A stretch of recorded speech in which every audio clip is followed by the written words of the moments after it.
তোষণের রাজনীতির অভিযোগের জবাবে ফের চড়া সুর মুখ্যমন্ত্রী মমতা বন্দ্যোপাধ্যায়।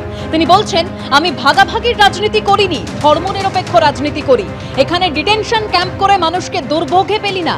কেন্দ্রকে বলবো, ব্রিটিশদের মতো জোর করে কিছু চাপিয়ে দেবেন না। ডিটেনশন ক্যাম্প নিয়ে কেন্দ্রকে তীব্র আক্রমণ মুখ্যমন্ত্রী মমতা বন্দ্যোপাধ্যায়। আমি কমিউনাল পলিটিক্স করি না, কিন্তু আমি সেকুলার পলিটিক্স করি। আমি সংবিধান মানি, তাই সর্বধর্মের সব মানুষকে সম্মান করি। বাংলার সবার জন্য মনে রাখবেন, নিশ্চিন্ত নিরাপত্তা। এখানে কোনো ডিটেনশন ক্যাম্প করে আমরা কাউকে দুর্ভোগের অরাজকতা সৃষ্টি করতে দিই না। বাংলার মানুষ বাংলায় ভালো থাকুন। আমরা যেমন অন্য রাজ্য নিয়ে ইন্টারফেয়ার করি না, তেমনি দয়া করে কেন্দ্রীয় সরকার আপনার কিছু বলার থাকলে রাজ্য সরকারকে বলবেন, কিন্তু আপনারা এমন কিছু হুলিয়া জারি করবেন না যেটা আগেকার দিনে ব্রিটিশ রাজারা করতো বা ব্রিটিশ শাসকরা করতো। ওটাকে আমরা বলি ইনস্ট্রাকশন, ফোর্সফুল ইনস্ট্রাকশন দেবেন না যাতে মানুষের ক্ষতি হয়। আর সেটা যদি করেন রাজ্য সরকার থেকে মানুষকে যতটা মদত করার, আমরা তো করবই, কারণ আমরা তো মানুষের কাছে দায়বদ্ধ, আমরা গণতন্ত্রের কাছে দায়বদ্ধ, আমরা সংবিধানের কাছে দায়বদ্ধ, আমরা নাগরিক অধিকারের কাছে দায়বদ্ধ, আমরা গণতন্ত্রের প্রতি দায়বদ্ধ। যে উনি তো অনুপ্রবেশকারীদের এনে রাজ্যটাকে ভরে দিয়ে এই রাজ্যের জনসংখ্যার ভারসাম্যটাকেই নষ্ট করে দিতে চান।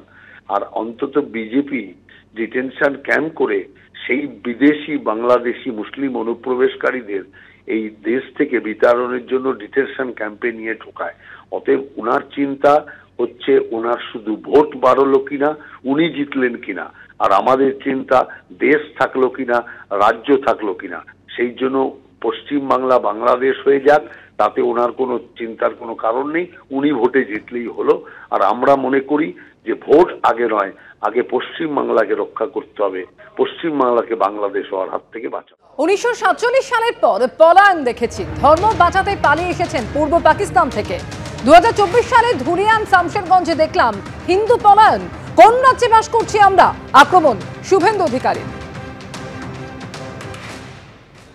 আপনি বলুন, আমরা 47-এর দেশভাগের পরে পলায়ন দেখেছি।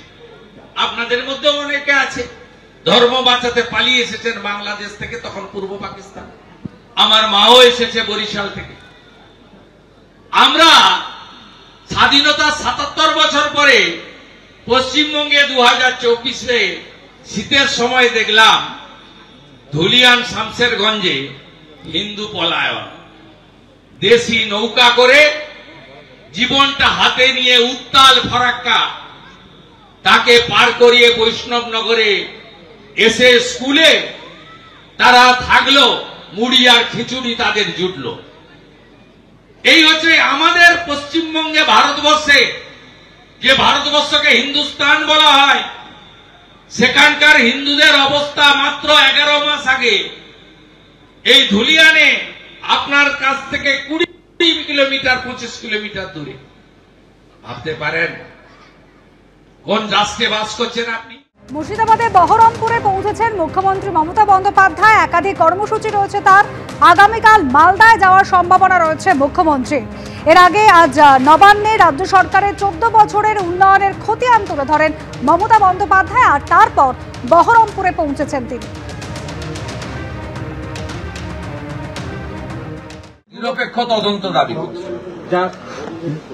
কাদের চাপে মারা গেল? তৃণমূলের চাপে? মৃত অবৈধ ভুয়া ভোটার রাখার জন্য সবচেয়ে বেশি যদি কেউ চাপ দিয়ে থাকে, বিডিওরা চাপ দিয়েছে, তৃণমূলের নেতারা চাপ দিয়েছে। নিরপেক্ষ সংস্থাকে দিয়ে, সিটিং বিচারপতিকে দিয়ে তদন্ত করে কার চাপে যদি মারা যায়, সত্যি মিথ্যা আমি জানি না, এই সময়কালে কেউ অসুস্থ হয়েও মারা যেতে পারে। কোচবিহারে একজন দুর্ঘটনাতেও মারা গেছে, রোড অ্যাক্সিডেন্ট। আমি নিরপেক্ষ তদন্ত দাবি করছি। চাপ যদি কেউ দিয়ে থাকে, তৃণমূলের নেতারা দিয়েছে। চাপ যদি কেউ দিয়ে থাকে, দলদাস এক শ্রেণীর বিডিও যারা ইআরও এইআরও আছেন তারা দিয়েছেন। ভারতীয় জনতা পার্টির সঙ্গে কোনো সম্পর্ক। এবিপি আনন্দ, এগিয়ে থাকে, এগিয়ে রাখে।